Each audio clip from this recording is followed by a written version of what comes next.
کر دو کرم مرشد محترم.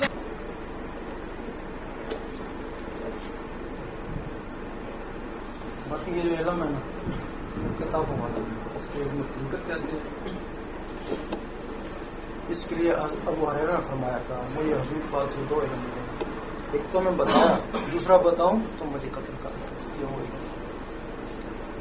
اب آپ سوچتے ہوں گے کہ وہ کون سا علم تھا جس کے علم بھی حضور پاک نے سکھایا اور اس کو لوگ قتل بھی کر سکتے ہیں، وہ کون سا علم ہوگا؟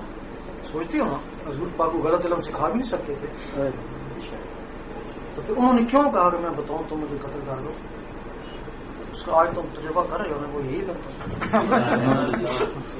وہ یہی علم تھا نا. اس علم میں کیا کون سی بات ہے تو واجب القتل کے فتوے لگ رہے ہیں. اب مولوی پاکستان میں سب ایک ہو رہے ہیں اور اب اس کو قتل کرنے کے لیے نام رکھو. اب انہوں نے فتوے لگائے ہوئے واجب القتل ہے. اب وہ کہہ رہے ہیں کہ نام رکھ دو اس کو قتل کریں گے نام دے.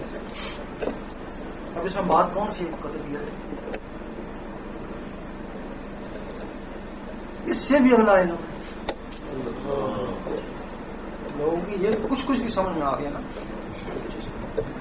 اس سے اگلا اور جو کچھ کی سمجھ میں آتا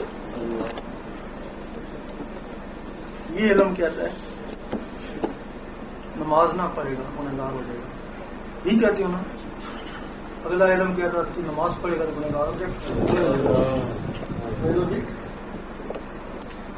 کیسے گنہگار ہو جائے گا؟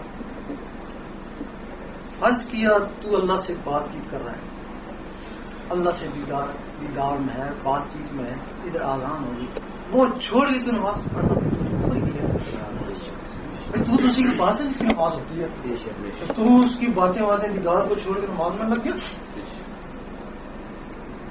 یہ اس قسم کے علم ہے بڑے خطرناک ہے. اس وجہ سے جہاں تک لوگ پہنچے ہوتے ہیں نا وہاں تک کی بات کر جاتے ہیں.